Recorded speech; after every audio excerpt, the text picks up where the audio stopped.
Sanibonani ikhaya lamaphupho. Uma umusha kule chaneli ngiyacela usilandele ukuze ngokulandelayo uma kukhona ividiyo esiyifakayo isheshe ifinyelele kuwena. Kanti uyakwazi-ke ukusithola lapha ku-YouTube, uyakwazi ukusithola ku-Facebook, uyakwazi ukusithola naku-TikTok. Futhi inombolo ka-WhatsApp ikhona. Uma unombuzo ungasifica nje khona. Namuhla sizokhuluma-ke ngokuphupha inyoka. Inyoka, zihlukene iy'nyoka ngicansi siyawazi sonke lokho ukuthi zihlukene iy'nyoka. Ake sithi-ke mhlampe uyayiphupha, mhlampe iyakudla, mhlampe uyayibona. Ngaphambi kokuba ngiqhubeke ngicela ube nesiqiniseko sokuthi uya-subscribe-a, uyasilandela yonke indawo. Ukhumbule ukuthi ikhona incwadi yamaphupho, 400 rand. Ikhona insipho yobulongo, 100 rand. Akhona-ke namanye ama-products amaningi. Izinyoka.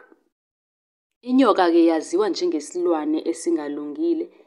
Uma ngithi esingalungile ngisho ukuthi, ngisho kuthiwa uyaqhamuka nje ekhaya wonke umuntu uyamemeza, uyakhala, wonke umuntu uyasaba leso silwane. Kodwa-ke sesiyabona-ke izinyanga, mhlampe ngithi abelaphi noma ngithi izangoma, ziyayifuya inyoka zonke iy'nsuku. Uzwe kuthiwa nje usibanibani uhlala nenyoka, ufuye inyoka, into ekanjalo, izinto esezenzeka lezo. Njengoba ngishilo-ke, ziningi izinhlobo zezinyoka esingaziphupha silele. Okungaba inyoka yamanzi, inhlwathi, ibululu, imfezi, imamba, imamba emnyama, imamba elihlaza, inkanyamba, i-dragon. Kuyenzeka-ke uphuphe inyoka ongayazi igama layo. Njengoba siyazi ukuthi izinyoka zihluke ngamagama. Kuyenzeka ukuthi uyayiphupha kodwa awuyiboni kahle.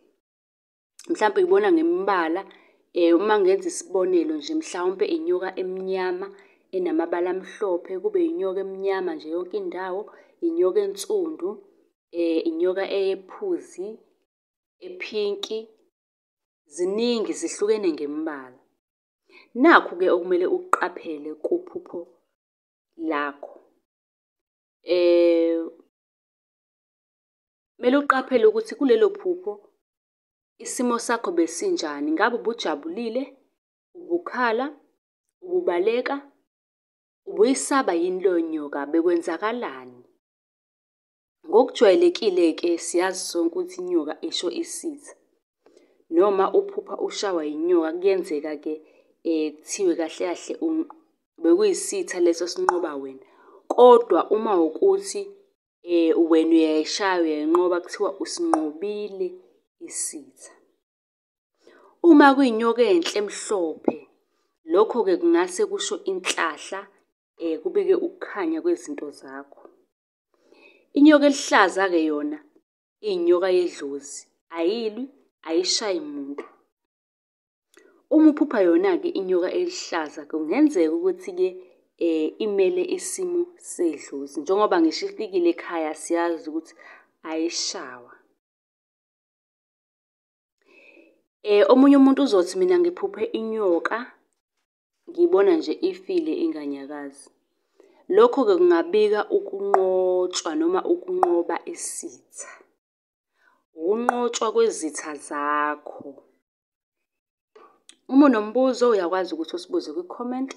Sizokwazi-ke ukuthi sikwenzele eyakho ividiyo, nawe-ke uthole impendulo ngokushesha. Ungasilandela ey'nkundleni zokuxhumana, ungasicela inamba ka-WhatsApp, usubscribe ukuze ngaso sonke isikhathi uma kuwukuthi siyafaka ividiyo isheshe ifinyelele kuwena.